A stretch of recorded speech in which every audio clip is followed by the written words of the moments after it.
ഒരിക്കലും മുങ്ങി മരിക്കാൻ പോലുമുള്ള വെള്ളമില്ല ഇവളാ വീണ് കിടക്കുന്ന സ്ഥലത്ത്.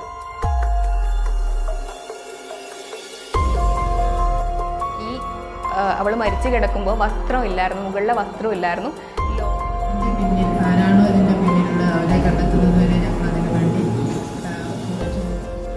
മലപ്പുറം എടവണ്ണപ്പാറയിൽ +1 വിദ്യാർത്ഥിനിയെ ചാലിയാർ പുഴയിൽ മുങ്ങി മരിച്ച നിലയിൽ കണ്ടെത്തിയ സംഭവത്തിൽ കരാട്ടെ പരിശീലകനെതിരെ പീഡനമാരോപിച്ച് പെൺകുട്ടിയുടെ കുടുംബം പോലീസിന് പരാതി നൽകി.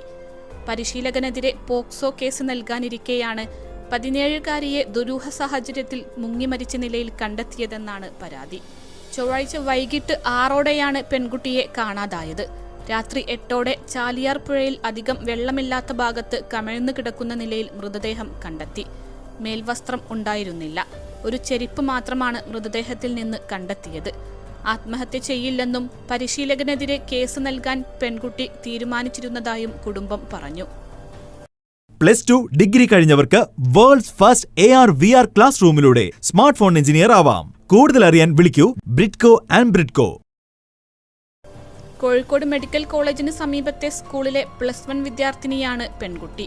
സ്കൂളിലെ കൗൺസിലിംഗിലാണ് പീഡന വിവരം വെളിപ്പെടുത്തിയത്. സ്കൂൾ അധികൃതർ കോഴിക്കോട് ശിശുക്ഷേമ അധികൃതരെ വിവരമറിയിച്ചു. തുടർന്ന് പരാതി വാഴക്കാട് പോലീസിന് കൈമാറി. പെൺകുട്ടി സംസാരിക്കാൻ കഴിയുന്ന സ്ഥിതിയിലല്ലാഞ്ഞതിനാൽ മൊഴിയെടുക്കൽ മാറ്റി.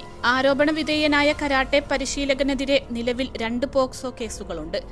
ഊർക്കടവിലെ ഇയാളുടെ വീട്ടിൽ വെച്ചുള്ള കരാട്ടെ പരിശീലനത്തിൽ വിവിധ ബാച്ചുകളിലായി 30ഓളം കുട്ടികളുണ്ട്. 10ാം ക്ലാസ്സിൽ മികച്ച മാർക്കോടെ വിജയിച്ച പെൺകുട്ടി മാനസിക പ്രയാസത്തെ തുടർന്ന് 2 ആഴ്ചയോളമായി സ്കൂളിൽ പോയിട്ടില്ല. പീഡനത്തെക്കുറിച്ച് ചോദിച്ചപ്പോൾ പരിശീലകൻ ആദ്യം ഒഴിഞ്ഞുമാറിയെങ്കിലും പിന്നീട് തെറ്റുപറ്റിപ്പോയെന്ന് ഏറ്റുപറഞ്ഞതായി പെൺകുട്ടിയുടെ സഹോദരിമാർ പറഞ്ഞു. പെൺകുട്ടിയുടെ പിതാവ് അധ്യാപകനും സാമ്പത്തികമായി ഉയർന്ന കുടുംബവുമാണ്. 3 പെൺകുട്ടികളിൽ ഇളയവളാണ് മരണപ്പെട്ടത്. പോസ്റ്റ്മോർട്ടം റിപ്പോർട്ടിലെ പ്രാഥമിക വിവരമനുസരിച്ച് മരിക്കുമ്പോൾ ലൈംഗിക അതിക്രമം നടന്നതിന്റെ തെളിവുകൾ കണ്ടെത്താനായിട്ടില്ലെന്നും പരാതിയിൽ അന്വേഷണം നടത്തുകയാണെന്നും Vazhakkad station house officer Rajan Babu പറഞ്ഞു. 8ാം ക്ലാസ്സിൽ വെച്ചാണ് കുട്ടി കരാട്ടെ ക്ലാസ്സിന് ചേർന്നത്. 2023 സെപ്റ്റംബർ 15-ാം തീയതിയാണ് ഈ പറഞ്ഞ സംഭവം അനിയത്തിക്ക് ഉണ്ടാവുന്നത്. അതിനുശേഷം അവൾ മാനസികമായി വളരെയധികം വിഷമത്തിലായിരുന്നു. സാറിനെതിരെ എന്തെങ്കിലും ചെയ്താൽ, സാറിനെതിരെ സംസാരിച്ചാൽ എന്ത് സംഭവിക്കും എന്നുള്ള ഭയം അവളിൽ ഉണ്ടായിരുന്നു. സാറ് വളരെയധികം സ്വാധീനമുള്ള, സാറിനെതിരെ ശബ്ദിക്കാൻ നമുക്ക് സാധിക്കാത്ത വിധം സ്വാധീനമുള്ള ഒരു വ്യക്തിയാണെന്നും സാറ് ചെയ്യുന്നതൊക്കെ വളരെ ന്യായമാണെന്നും ഉള്ള ഒരു ഇമേജ് സാറ് കുട്ടികളിൽ ഉണ്ടാക്കി വെച്ചത് കൊണ്ട് ഉള്ള ആശങ്ക ഞങ്ങളുടെ അനിയത്തിയിൽ ഉണ്ടായിരുന്നു. അതുകൊണ്ട് തന്നെ അവൾക്ക് കൗൺസിലിങ്ങും കാര്യങ്ങളും കൊടുത്ത് അവളെ ഓക്കെ ആക്കി കൊണ്ടുവരികയായിരുന്നു. അങ്ങനെ കേസ് പ്രൊസീഡ് ചെയ്യാൻ നിൽക്കുന്ന അവൾ ജസ്റ്റിസ് എപ്പോഴും ആഗ്രഹിച്ചിട്ടുണ്ടായിരുന്നു. പക്ഷേ അതോടൊപ്പം പാരലി അവൾക്ക് ഭയമുണ്ടായിരുന്നു. ഈ ഭയത്തെ ഓവർകം ചെയ്തുകൊണ്ട് ജസ്റ്റിസിന് വേണ്ടി മുന്നോട്ട് പോകാൻ തീരുമാനമെടുത്ത നിമിഷത്തിലാണ് എൻ്റെ അനിയത്തിക്ക് ഇങ്ങനെ ഒരു ദാരുണ അന്ത്യം ഉണ്ടാകുന്നത്. ഇതിൽ ഞങ്ങൾക്ക് വളരെയധികം സംശയമുണ്ട്. കാരണം മുമ്പ് ഇയാൾക്കെതിരെ പോസ്കോ കേസുകൾ വന്നപ്പോഴൊക്കെ സ്വാധീനം ചെലുത്തി, ഇയാൾക്കെതിരെ പരാതികൾ വന്ന സമയത്തൊക്കെ പ്രതികളെ സ്വാധീനിച്ചിട്ട് പിറകോട്ട് വലിക്കുകയായിരുന്നു ഇയാളുടെ സ്ഥിരമായി ഇവിടെ നടന്നു വന്നിരുന്നത്. അതുകൊണ്ടായിരിക്കുമല്ലോ ഇത്രയേറെ ശാരീരിക പീഡനങ്ങളും മാനസിക മാനിപ്പുലേഷനും അവിടെ നടന്നിട്ടും ആ സ്ഥാപനം അവിടെ നിന്ന് പോയത്. പക്ഷേ എൻ്റെ അനിയത്തിയുടെ കേസിൽ ഞങ്ങളിത് വളരെ സ്ട്രോങ് ആയിട്ട് പ്രൊസീഡ് ചെയ്യാൻ ഞങ്ങൾ എല്ലാ തരത്തിലും തയ്യാറെടുത്ത നിമിഷത്തിലാണ് ഇങ്ങനെ ഒരു ദാരുണാന്ത്യം ഉണ്ടായത്. ആ മരണത്തിൽ ഞങ്ങൾക്ക് എല്ലാ സംശയങ്ങളുണ്ട്. കാരണം ഒരിക്കലും മുങ്ങി മരിക്കാൻ പോലുമുള്ള വെള്ളമില്ല ഇവളാ വീണ് കിടക്കുന്ന സ്ഥലത്ത്. അവളുടെ മുകൾ വസ്ത്രം റിമൂവ് ചെയ്യപ്പെട്ടിരുന്നു. എളുപ്പത്തിൽ അഴിക്കാൻ പറ്റുന്ന, അതായത് ബാക്കിയുള്ള ഇവളുടെ വസ്ത്രം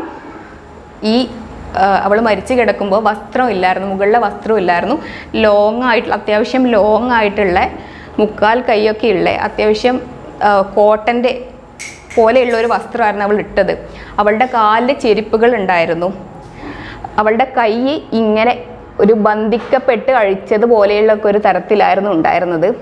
ഇവളുടെ മരണത്തിൽ ദുരൂഹതയുണ്ട്. കുട്ടി എന്നും ജസ്റ്റിസ് ആഗ്രഹിച്ചിരുന്നു. പക്ഷേ അവൾ ഒരുപാട് പേരെ ഭയപ്പെട്ടിരുന്നു. സമൂഹത്തിൽ എന്ത് സംഭവിക്കുമെന്നും സാറ് നമുക്കെതിരെ എങ്ങനെ പെരുമാറുമെന്നും ഉള്ളത് അവൾ ഭയപ്പെട്ടിരുന്നു. എൻ്റെ അനിയത്തിയുടെ മരണത്തിൽ ആരാണ് കാരണക്കാരെന്ന് വെച്ചാൽ അവരെ കണ്ടുപിടിച്ച് ശിക്ഷിക്കണം. സാറിനെതിരെ തീർച്ചയായും സാർ ഇതിൽ ഉത്തരവാദിയാണ്.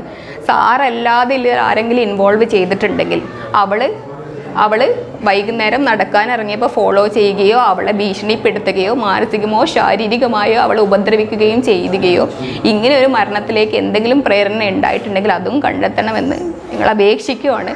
കാരണം ഒരിക്കലും ആത്മഹത്യ ചെയ്യാൻ ആഗ്രഹിച്ച ഒരു വ്യക്തിയായിരുന്നില്ല അവൾ. അത് ഞങ്ങളോട് ഇവളുടെ തന്നെ കൗൺസിലർ ഞങ്ങളോട് പറഞ്ഞിട്ടുണ്ട്. കാരണം കുട്ടി ആത്മഹത്യ ചെയ്യാൻ ആഗ്രഹിച്ച വ്യക്തിയായിരുന്നില്ല എന്നുള്ളത്. 21 ലക്ഷത്തോളം സന്തുഷ്ടരായ ഉപഭോക്താക്കളും 2 ലക്ഷത്തോളം തിമിര ശസ്ത്രക്രിയകളും പൂർത്തിയാക്കിയ മലബാറിലെ ഏക കണ്ണാശുപത്രി അൽ സലാമ ഹൈ ഹോസ്പിറ്റൽ റോഡ് പെരിന്തൽമണ്ണ.